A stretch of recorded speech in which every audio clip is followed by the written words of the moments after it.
Glasgow had it. Now, here's a photograph. It might give you some idea of the environment in Glasgow at this time. Wow. It almost looks like one of the Lowry paintings, doesn't it? That must have been quite a rough job then. It was a rough job. It was a difficult job. The Glasgow police force was the first in Britain. It was set up and paid for by the middle classes, who were afraid that the poor would revolt over their squalid living conditions. Men like Kenneth were recruited for their lack of education, making them more willing to take orders and accept low pay. The other thing was that they wanted physically imposing specimens. So we're going to look at another document which might give you some idea of why Kenneth was recruited. Kenneth's actual police record. Registry City of Glasgow Police Force. Kenneth Mackenzie. Is that farm servant? Yes. Age 29, 5'10". That's the same height as me. Place of birth, Rossshire. Yeah. He came from the Highlands, Eastern Highlands. And Highlanders were much stronger and fitter than men in Glasgow. To the Glasgow population, they seemed like giants.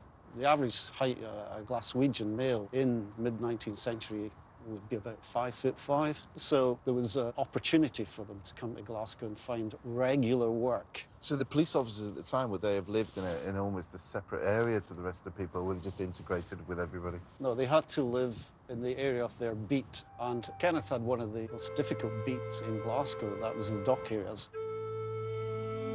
The docks were notoriously difficult to police, as they had a reputation for drunken violence, theft, gambling, prostitution, and smuggling.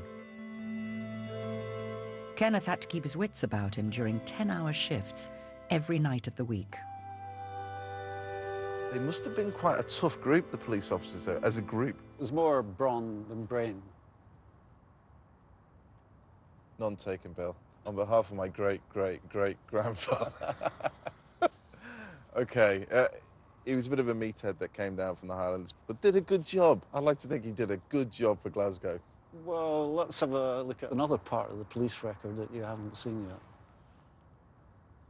Dates of reports against, remarks in favour of. August the 31st, 1852. Found drinking in public house. He was fined.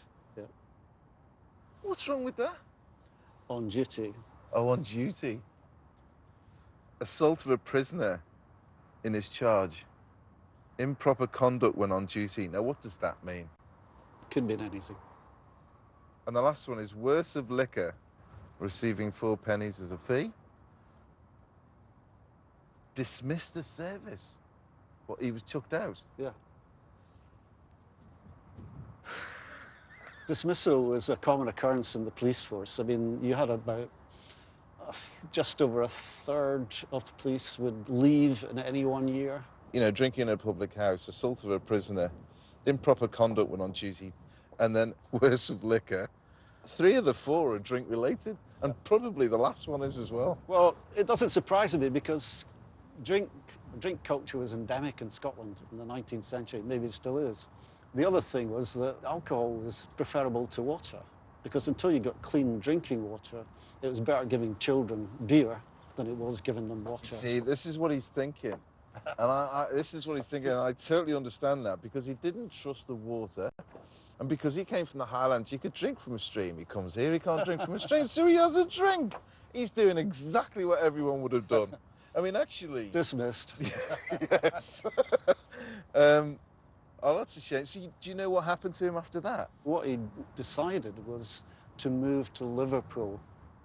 So Kenneth moved down to Liverpool. He took Alexander with him, and then he stayed down there. No, in later life, Kenneth actually returns another part of Glasgow, and that's where I'd like to take you next. Lead on.